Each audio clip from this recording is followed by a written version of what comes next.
പ്രാരംഭത്തിൽ കർത്താവായ യേശുവിനെ നമുക്കൊന്ന് നോക്കാം. പാപത്തിന്റെ പടുകുഴിയിൽപ്പെട്ട് ലോകത്തിലെ മനുഷ്യർ പിശാചിന്റെ അധികാരത്തിൽ മുന്നോട്ടു പോയിരുന്നതായ മനുഷ്യരെ തന്റെ രക്തം മറുവിലയായി കൊടുത്ത് തന്നിൽ ആശ്രയിക്കുന്നവരെ യേശു ക്രിസ്തു വീണ്ടെടുത്തു. അതുകൊണ്ടാണ് നമ്മൾ ദൈവത്തിന്റെ സന്നിധിയിൽ ഇവിടെ ഇരിക്കുന്നത്. നമ്മൾ ഒരു കാലത്ത് നഷ്ടപ്പെട്ടു പോയവരാണ്.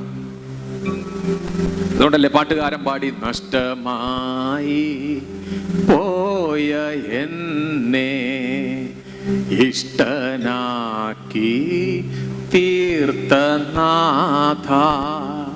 ഹല്ലേലൂയ.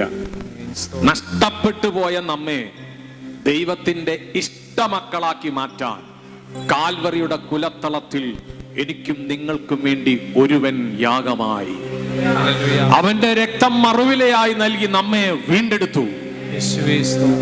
തിരിച്ചു പിടിച്ചവൻ. ഒരു കാലത്ത് ദൈവത്തിന്റെ വകയായിരുന്ന മനുഷ്യൻ, ദൈവത്തിൽ നിന്ന് അകന്നുപോയ മനുഷ്യൻ, പിന്നീട് പിശാചിന്റെ വാക്കുകളാൽ ദൈവത്തിൽ നിന്ന് അകന്നുപോയ മനുഷ്യനെ ദൈവത്തിങ്കിലേക്ക് തിരികെ കൊണ്ടുവരാൻ സ്വർഗത്തിലെ ദൈവം ഭൂമിയിൽ അവതരിച്ചു. അതാണ് കർത്താവായ യേശു. അവൻ ആശ്രയിക്കുന്നത് കൊണ്ട് നമ്മുടെ പാപങ്ങൾ മാറി, നമ്മുടെ ശാപങ്ങൾ നീങ്ങി. നമ്മൾ ഇന്ന് അനുഗ്രഹിക്കപ്പെട്ടവരുടെ കൂട്ടത്തിൽ, നമ്മൾ അനുഗ്രഹം അനുഭവിപ്പാൻ വിളിക്കപ്പെട്ടവരുടെ കൂട്ടത്തിൽ